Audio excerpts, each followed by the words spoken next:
pas un événement. C'est pas quelque chose qui arrive un jour, et si un jour tout s'effondrait. Ça ne veut absolument rien dire. On parle ici d'un processus qui est protéiforme, qui peut prendre et qui va prendre de multiples formes, un processus qui est déjà enclenché, et c'est un processus qui est mondial. Ça veut dire quoi? Ça veut dire que nous avons, dans les prochaines décennies, une certitude absolue, sauf si des aliens débarquent et nous offrent une seconde planète, et même ça ne suffirait pas. Une certitude absolue, c'est que l'empreinte écologique de l'humanité, la pression qu'on exerce sur la planète, va redescendre au niveau de la biocapacité terrestre. Voilà, donc un processus protéiforme, je le disais, à l'issue duquel nous devons nous débrouiller pour assurer nos besoins essentiels par nous-mêmes. Voilà, c'est ça un effondrement. Et donc on peut gérer plus ou moins un effondrement si on se prépare, si on s'anticipe, si on développe des compétences et si on développe des réseaux résilients au niveau local, surtout, c'est à l'échelle territoriale que ça se joue, comme je vais le dire après. Ou alors on n'anticipe pas parce qu'on se prend invulnérable, et là ça va être un grand dérapage, très difficile à vivre.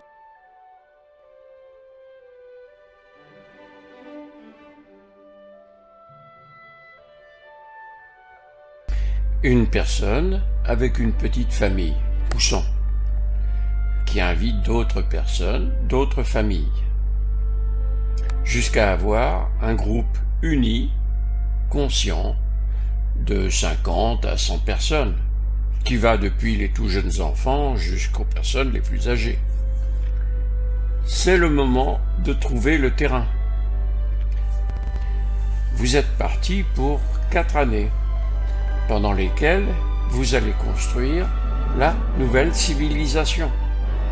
L'autre, l'actuelle, elle va continuer à s'autodétruire et vous allez essayer d'y survivre du mieux que vous pouvez. Maintenant, nous allons vous présenter la ferme du Bec-et-Loing. Très rapidement, voilà, c'est une ferme qui, sur 1 hectare, permet d'apporter au moins une partie de la nourriture pour 1000 personnes. Quand je dis une partie de la nourriture, c'est essentiellement les légumes, les fruits, et une partie de la viande, des œufs, etc. Il est caractérisé par une grande densité, une grande densification des végétaux. On a des arbres absolument partout dans les jardins, c'est un verger maraîcher. On a des cultures étagées qui tirent profit de chaque rayon du soleil. Pas un rayon du soleil ne tombe au sol sans avoir été capté par une feuille. On a des associations de cultures, on a des cultures qui sont extrêmement denses. Tout ça caractérise cette forme de micro-agriculture permaculturelle telle qu'on l'a développée ici au Bec-et-Loing, en s'inspirant de quelques-unes des formes d'agriculture réputées les plus productives qui soient. Voilà le point de départ de nos recherches. C'est une solution pour maintenant produire la nourriture. Alors j'ajoute que si on ne fait que 1 hectare, qui est exactement la solution du Bec-et-Loing, c'est parce qu'on a une contrainte énorme qui est celle d'impacter le moins possible la nature. En permaculture, on appelle ça la zone 1, c'est-à-dire la zone où on va, disons, diriger la nature pour qu'elle puisse nous satisfaire. Tout autour, il y a une zone 2. C'est une zone où on intervient aussi, mais beaucoup moins. On ne change pas vraiment la nature sur le plan que je vous ai montré. On voit la zone 1 en bas à gauche, entourée de rouge. Et puis la zone 2 autour qui est un pré. On va le laisser en pré, mais autour on va mettre des fruitiers qui seront intéressants pour la survie de beaucoup d'insectes et donc d'oiseaux. On va pouvoir planter de la consoude, des orties qui sont très très utiles, et puis le foin évidemment, ramasser le foin qui lui aussi est très utile, notamment pour les couvertures des buttes en lasagne. Voilà, mais il y a un timing dans tout ça. Alors regardons un instant ce timing. Donc nous allons tracer un axe, l'axe du temps. Nous sommes en 2021. Et nous allons étudier jusqu'en 2030. Non pas qu'en 2030 tout le monde sera mort, mais au-delà de 2030, des choses graves peuvent arriver, enfin doivent arriver normalement. Donc, construire une ferme, ça commence, eh bien ça ne peut commencer maintenant qu'en 2021. Et ça veut dire, comme il faut 4 années pour qu'une ferme soit mature, opérationnelle, eh bien ça nous amène jusqu'en 2026. Et si on commence un peu plus tard en 2022, eh bien ça se prolonge d'autant jusqu'en 2027, peut-être jusqu'en 2028. Donc certains d'entre vous vont se dire « Oh là là, c'est pas la peine que je me dépêche à faire ça, j'ai le temps de 3 ans. » Eh bien regardons ce que ça veut dire, ce temps que vous avez soi-disant pour vous. Voilà, en 2030, il y a une ligne rouge qu'il ne faut pas franchir. C'est-à-dire que cette civilisation, sur le plan mondial, si cette civilisation n'arrête pas de produire du CO2 après 2030, eh bien la vie ne sera plus possible à partir de 2060, 2070. Oui, parce que vous émettez du CO2 maintenant, mais c'est pas maintenant qu'il a de l'influence sur le climat. Il faut attendre une 30aine d'années. Là, le temps qu'il se mette en place. C'est les problèmes d'inertie, voilà. Donc vous voyez que ici, on est dans une zone qui est extrêmement dangereuse. Oui, parce que vous vous rendez pas compte, vous regardez pas, vous n'êtes pas tout à fait attentif à ça, et c'est bien normal, il y avait autre chose à faire dans la vie. Mais enfin, la COP21 nous avait dit qu'il ne faut pas dépasser 1,2 degré. Parler d'1,2 degré. Puis il ne faut surtout pas dépasser en 2100 1,5 degré, ça serait une véritable catastrophe. Bien, après, disons 1 an après, on nous annonce que les 3 degrés sont acquis en 2050. Vous voyez que ça fait une sacrée évolution. On se rapproche de plus de 50 ans et on multiplie par 2 la température atteinte. Bon, non, imaginons rien. Hein. Déjà, 3 degrés, c'est acquis. Enfin, c'était acquis.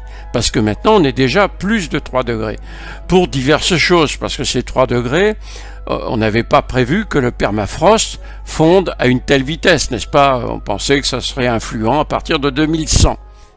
En résumé, il faut faire très vite. Il faut tout de suite commencer à se préparer. Il faut donc se lancer dans la création d'une petite ferme d'1 hectare avec une communauté. Et vous qui lisez ça, eh bien, c'est votre première décision importante à prendre pour résister dans le futur. Parce que vous n'êtes pas Superman et vous subirez les affres d'une évolution du climat, d'une évolution de la société. L'économie, on voit bien, on est à 10 millions de pauvres en France. Et malheureusement, vous savez très bien que ça ne va pas s'arrêter. La population d'une ferme, c'est l'image réduite de notre société. Il y a des tout jeunes, il y a des jeunes, et il y a des personnes adultes, et puis il y a des gens plus ou moins âgés. Et ce sont ces gens-là, tous, les uns les autres, qui vont profiter de cette connexion directe avec la nature qu'on appelle une ferme. Et ce sont ces gens-là qui vont produire ce qu'ils vont manger. Donc là, on ne travaille plus pour gagner de l'argent pour manger, on travaille pour manger. C'est un peu différent. Donc là, nous vous avons présenté une ferme qui est capable de produire la nourriture comme le ferait un jardin la première année. La première année, ça ne produit pas plus. Mais c'est très intéressant parce que vous avez un jardin de 1000 m² sur une surface d'1 hectare et vous allez pouvoir récolter des légumes, tout de même de façon importante, qui vont permettre d'aider les personnes les plus pauvres, ceux qui n'ont pas de quoi acheter de la nourriture puisqu'il y en a encore. La deuxième, la troisième année, la quantité de nourriture produite va augmenter de façon très importante. Et de plus en plus de personnes pourront être donc aidées quand c'est nécessaire, ou bien pourront manger des légumes, des œufs, des poulets bio, super bio, super bio, quoi. Ensuite, il faut bien comprendre que tout au long de ces années, il va falloir apprendre plein de choses. Il va falloir apprendre à assurer la sécurité de la ferme. Ça, c'est un travail très important et tous les gens de la ferme doivent participer à ces notions de sécurité, dans la mesure de leurs moyens, bien sûr, et en fonction de ce à quoi ils acceptent d'être affectés.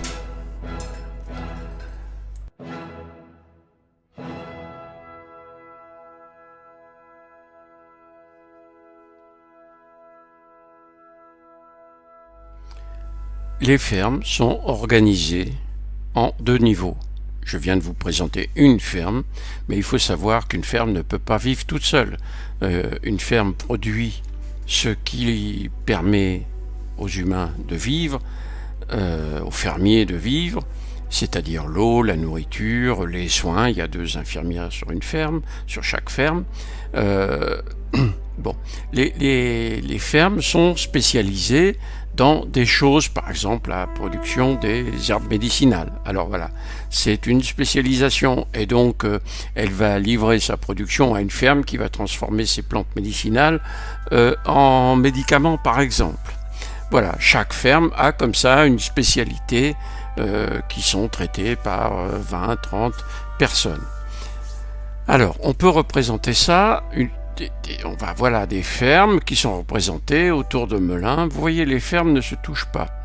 Elles doivent être séparées. Moi, je pense que le confort voudrait qu'une ferme soit dans une surface d'environ 3-4 hectares. Hein. La ferme, c'est la zone 1 en permaculture, et les 3-4 hectares qui sont autour, eh bien, c'est la zone 2, celle où on peut faire en sorte que les poules vont se promener, où on peut peut-être faire paître des moutons, etc., etc. Voilà, donc les fermes, elles communiquent entre elles. Hein. C'est bien normal, je ne sais pas si c'est cette ferme-là qui fait les plantes médicinales, eh bien, elle va transférer à cette ferme-là qui va transformer ces plantes médicinales, etc., etc. Et puis les plantes préparées vont être livrées ensuite à chacune des fermes. Bon, voilà. Il y a des fermes qui sont spécialisées, qui sont plus spécialisées. Par exemple, la ferme hôpital. La ferme hôpital, c'est une ferme qui fait 500 personnes, dans lesquelles au moins une centaine de personnes sont affectées à l'hôpital. Il y a là-dedans des médecins, des infirmiers, enfin tout ce qui fait fonctionner un hôpital.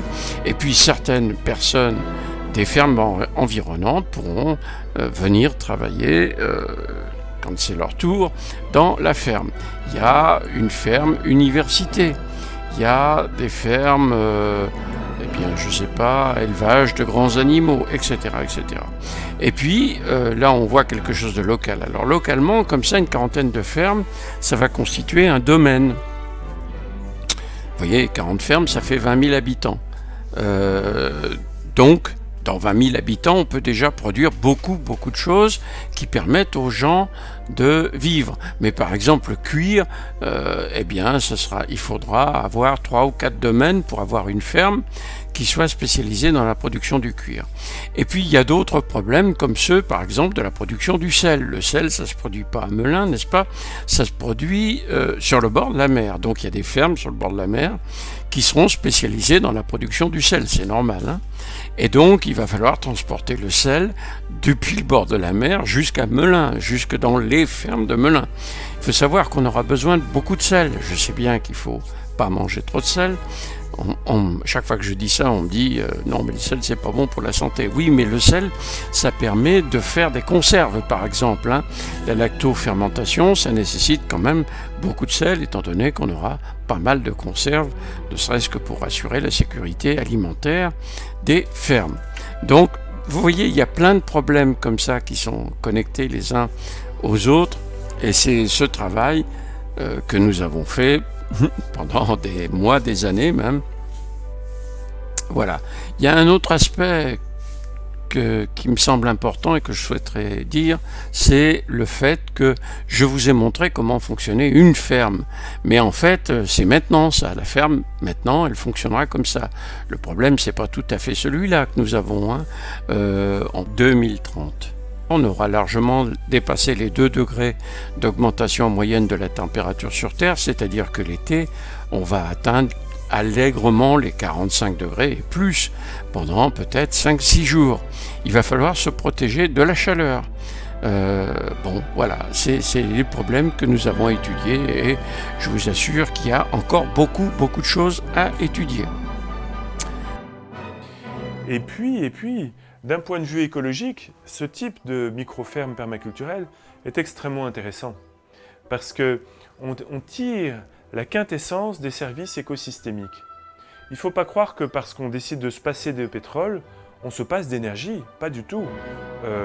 On a l'énergie du soleil qui peut être stockée dans les sols sous forme de matière organique, parce que dans cette perspective-là, on crée du sol. La teneur en matière organique d'un agro-écosystème comme ça, la teneur des sols en matière organique va augmenter d'année en année. La matière organique, c'est de l'énergie solaire qui est concentrée dans les sols. Et donc les sols vont être de plus en plus vivants, de plus en plus fertiles, avec de plus en plus de bactéries, de champignons, de vers. Donc on amorce, si vous voulez, un mouvement de fertilité qui va aller en se déployant d'année en année. C'est ça, en fait, tirer parti des services écosystémiques. C'est aller dans le sens de la vie et chercher à favoriser l'épanouissement des forces de vie de notre petit territoire. Et du coup, après, même si le rapport au temps est différent, même s'il faut plus de temps, eh bien, tirer profit de ça, de cette intensité de vie qui s'installe.